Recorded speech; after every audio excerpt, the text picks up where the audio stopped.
Hello student, जैसा कि last class में अपन ने 11th क्वेश्चन तक कंप्लीट कर लिए थे। नेक्स्ट अपने पास है क्वेश्चन नंबर 12। ठीक है, तो इसको प्रूव करना है आपको। एक इसके इक्वल है 4a² b² और c² के इक्वल है।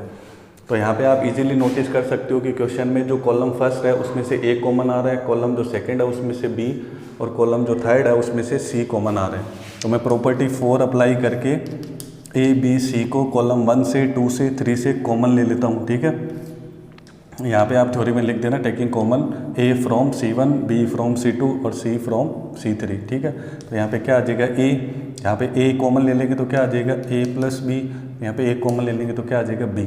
इसी तरीके से यहाँ से अगर b कॉमन ले लेंगे तो क्या आ जाएगा c, फिर यहाँ पे b और यहाँ पे b प्लस c।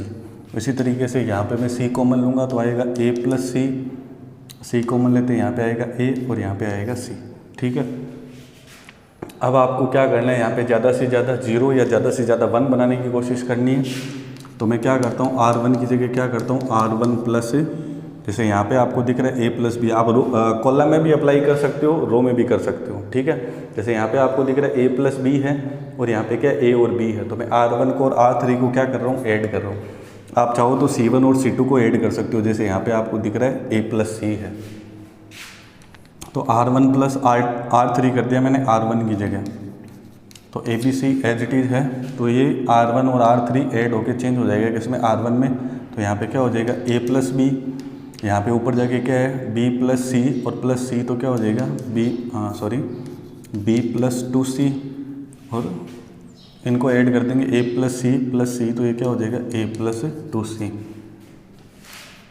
बाकी कोई चेंज नहीं है, चेंज था r1 में, तो b प्लस सी और c। क्लियर है इतना। उसके बाद में मैंने यहाँ पे रो में अप्लाई करा था। ठीक है, अब आप देख रहे हो कि यहाँ पे क्या है a प्लस बी है, यहाँ पे b है और यहाँ पे a है। ठीक है, तो अब मैं क्या करता हूँ, चेंज करता हूँ किसमें, इसको मैं हटा देता हूँ। ठीक है, चेंज कर रहा हूँ मैं किसमें, r1 में r1 माइनस r2 अप्लाई कर देता हूँ। ABC अपने पास कॉमन चल रहा है। ठीक है, तो r1 माइनस r2 करूँगा तो यहाँ पे a प्लस बी और a प्लस बी माइनस होगा तो 0 आ जाएगा। b प्लस 2c में से b माइनस होगा तो यहाँ पे क्या आ जाएगा 2c, और a प्लस 2c में से a माइनस होगा तो क्या आ जाएगा 2c। ठीक है, बाकी चेंज हो गया r1 में r1 माइनस r2, बाकी सब एज इट इज़ है। तो a plus B B a b plus c और c। क्लियर है।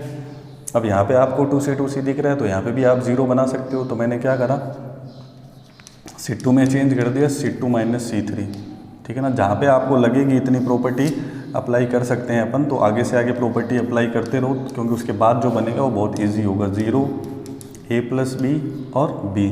अब मैं चेंज करना है c2 माइनस c3, किस में चेंज करना है, c2 में। तो 2c माइनस 2c क्या आएगा 0, यहाँ पे क्या हो जाएगा b माइनस a, और यहाँ पे क्या होगा b प्लस सी और माइनस c2 माइनस c3 करना है, तो b प्लस सी में से c माइनस हो जाएगा, तो यहाँ पे क्या आ जाएगा केवल b, और यहाँ पे c3 में कोई चेंज नहीं है, तो ये एज इट इज़ आ जाएगा 2c a और c। क्लियर है। अब यहाँ पे देखो r1 में 2 एलिमेंट क्या बन चुके हैं, अपने पास 0 बन चुके हैं, तो r1 के अकॉर्डिंग मैं इसको सॉल्व कर देता हूँ। तो a b c, तो यहाँ पे क्या आएगा अब 0, यहाँ पे 1 2 है तो मैं माइनस 0 लिख रहा हूँ। आगे डिटर्मिनेंट बना नहीं रहा हूँ, क्यों, 0 से मल्टीप्लाई होगा तो वो क्या होगा 0 ही आएगा। ठीक है, फिर 2c।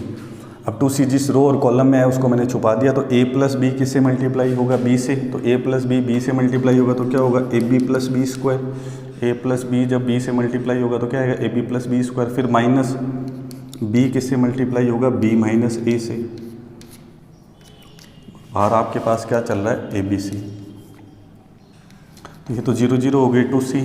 अब यहाँ पे क्या है देखो ab प्लस बी स्क्वायर। अब माइनस बी को प्लस बी से करा तो माइनस का बी स्क्वायर, और माइनस बी को मैंने किससे मल्टीप्लाई करा है, माइनस ए से, तो क्या हो जाएगा प्लस का ए बी। तो यहाँ पे B square minus B square cancel हो जाएगा, तो यहाँ आया ए बी सी। अब यहाँ पे आपके पास क्या है 2c है, और यहाँ पे आपके पास क्या है ए बी, और ए बी क्या है 2ab है। क्लियर है। तो 2 इंटू 2 क्या हो जाएगा आपके पास 4abc ऑलरेडी है, तो 2 इंटू 2 4 हो जाएगा, बाहर लिख दिया abc यहाँ पे है, और cab, तो फिर से क्या आ जाएगा यहाँ पे abc। तो फाइनली क्या हो जाएगा ये 4a² b² और c²। इस तरीके से आपको क्या होगा, इसका आंसर मिल जाएगा। ठीक है, अब जो नेक्स्ट अपने पास क्वेश्चन नंबर 13 है उसको अपन देख लेते हैं, उसमें थोड़ा सा अलग कॉन्सेप्ट है।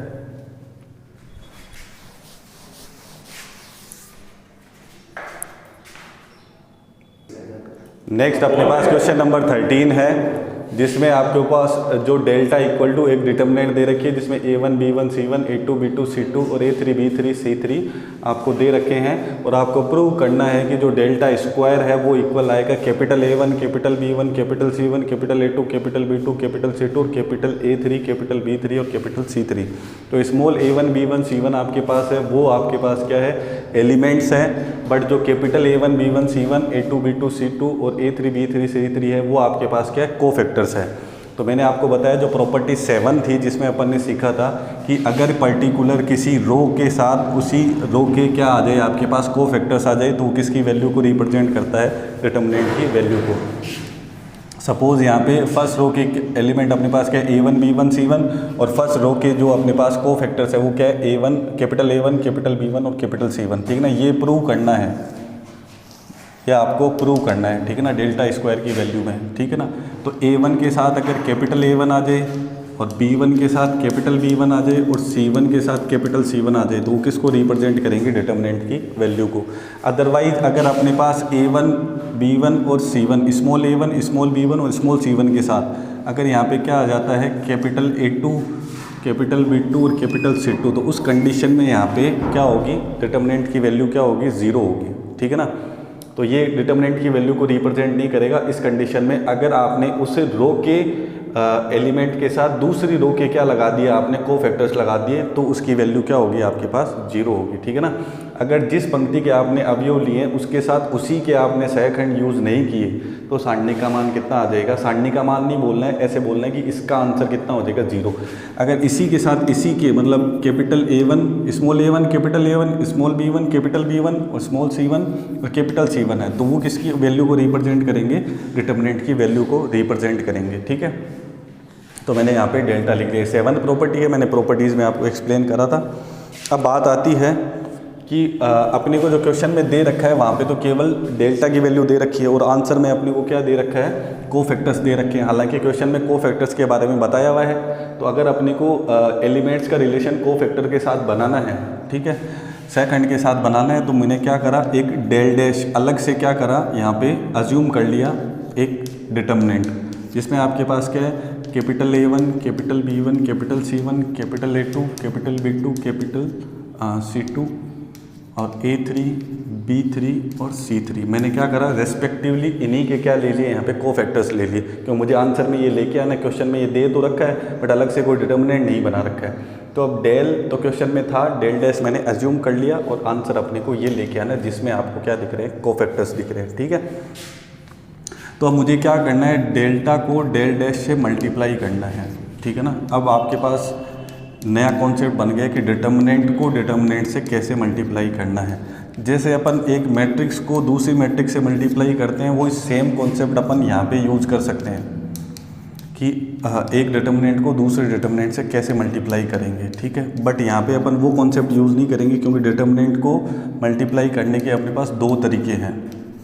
एक तो मैट्रिक्स की तरह क्या है कि रो को किससे करो, कॉलम से करो, ठीक है। अगर रो को कॉलम से करेंगे तो यहाँ पे कोई भी रिजल्ट मिलने वाला नहीं है, क्योंकि A1 B1 C1 है, यहाँ पे A1 A2 A3 है, कोई भी आंसर अपने को मिलने वाला नहीं है। क्यों? क्योंकि ये तो रो के एलिमेंट है और ये कॉलम के क्या होंगे, कोफैक्टर्स होंगे। तो डिटर्मिनेंट को डिटर्मिनेंट से मल्टीप्लाई करने के लिए अपने पास दूसरा मेथड क्या है, कर सकते हैं, वो मैट्रिक्स में अप्लाई नहीं कर सकते, वो केवल डिटर्मिनेंट में है। अपन क्या करेंगे, रो को रो से मल्टीप्लाई करेंगे। तो यहाँ पे आपको एक एग्जांपल भी मिलेगा ऐसा, जिसमें भी अपने को क्या करना है, एक डिटर्मिनेंट को दूसरे डिटर्मिनेंट से मल्टीप्लाई करना है। अगर किसी क्वेश्चन में सॉल्व करने की बात आई तो अपन कर सकते हैं, आंसर क्या आएगा, न्यूमेरिक वैल्यू हुई तो सेम होगी, बट अपने को यहाँ पे 7th प्रॉपर्टी जो अभी मैंने आपको बताई थी वो कॉन्सेप्ट यूज़ करना है। इसलिए आपको ध्यान रखना है कि डिटर्मिनेंट को मल्टीप्लाई करने के 2 तरीके होते हैं, या तो रो को कॉलम से करो जैसे मैट्रिक्स में करते हैं, और सेकंड जो मेथड है वो क्या है, रो को रो से करो। तो आपकी बुक में 2 क्वेश्चन है ऐसे, एक एग्जांपल है, एक ये वाला क्वेश्चन है। तो इन दोनों में अपन क्या करेंगे, रो को रो से ही मल्टीप्लाई करेंगे, R1 को R1 से, R1 को R2 से, R1 को R3 से, इसी तरीके से R2 और R3 को करेंगे, तभी अपने को क्या होगा, यहाँ पे एलिमेंट्स का और कोफैक्टर का रिलेशन मिलेगा, ठीक है। अब डेल और डेल डैश को मैं मल्टीप्लाई कर रहा हूँ। देखो R1 को R1 से मल्टीप्लाई करो, small a1 capital A1, small b1 capital B1, small c1 capital C1। तो ये क्या होगा, यहाँ पे कुछ कंडीशन ऐसी बनेगी, a1 capital A1 plus b1 capital B1 फिर C1 और कैपिटल C1। तो ये सेवंथ प्रॉपर्टी से यहाँ पे जगह नहीं है इसलिए मैं लिख नहीं रहा हूँ, पहले आप मल्टीप्लाई करके अच्छे से इसको लिख लेना। ठीक है, मैं डायरेक्ट लिख रहा हूँ कि यहाँ पे अपन इसको जैसे ही मल्टीप्लाई करेंगे तो किसको रिप्रेजेंट करेगा, डिटर्मिनेंट की वैल्यू को। ठीक है, क्योंकि जो अपन ने क्या लिए हैं, एलिमेंट लिए, उन्हीं के उसके साथ क्या है, कोफैक्टर्स है। तो यहाँ पे क्या आएगा, डिटर्मिनेंट की वैल्यू। अगेन अब R1 को किससे मल्टीप्लाई करना है, R2 से। तो एलिमेंट किसके हैं, R1 के, कोफैक्टर्स किसके आएंगे, R2 के। तो डेफिनेटली अगेन प्रॉपर्टी 7 से वैल्यू क्या आएगी, 0। फिर आगे वापस सॉल्व करेंगे तो a1 b1 c1 को किससे करेंगे, a3 b3 c3 से। ये R1 के हैं और ये किसके हैं, थर्ड रो के हैं, R3 के हैं। तो फिर क्या आएगी वैल्यू, 0। इसी तरीके से R2 को करेंगे R1 से, R2 को R3 से और R2 को R2 से और R2 को R3 से। तो जब R2 को R2 से करेंगे तभी क्या मिलेगी, वैल्यू मिलेगी, अदरवाइज बाकी सब क्या आएंगे, 0 प्रॉपर्टी 7 से। इसी तरीके से जब 3 को 1 से करूँगा तो 0, 3 को 2 से करूँगा तो 0, 3 को 3 से करूँगा तो डिटर्मिनेंट की वैल्यू आएगी। 7 प्रॉपर्टी को अच्छे से पढ़ लेना इस क्वेश्चन को करने से पहले। इसमें डेल्टा डैश आपको खुद को लेके चलना पड़ेगा। ठीक है, क्योंकि अपने को क्या करना है, आंसर के अंदर कोफैक्टर्स लेके आने हैं। क्लियर है इतना। और डिटर्मिनेंट को डिटर्मिनेंट से मल्टीप्लाई करने के 2 तरीके हैं, रो को कॉलम जैसे मैट्रिक्स में करते हैं, लेकिन रो को रो से मल्टीप्लाई करना ये सेकंड मेथड है जो नया है, तो यही अप्लाई करना है, तभी ये आंसर अपने पास आ पाएगा। क्लियर है यहाँ पे। अब देखो अपने पास कंडीशन में क्या बना है, डेल और डेल डैश को मल्टीप्लाई करा, तो यहाँ पे देखो क्या कॉमन आ सकता है, R1 में से डेल्टा, यहाँ पे डेल्टा, यहाँ पे डेल्टा। तो R1 R2 और R3 में से या C1 C2 और C3 में से मैंने डेल्टा को कॉमन ले लिया।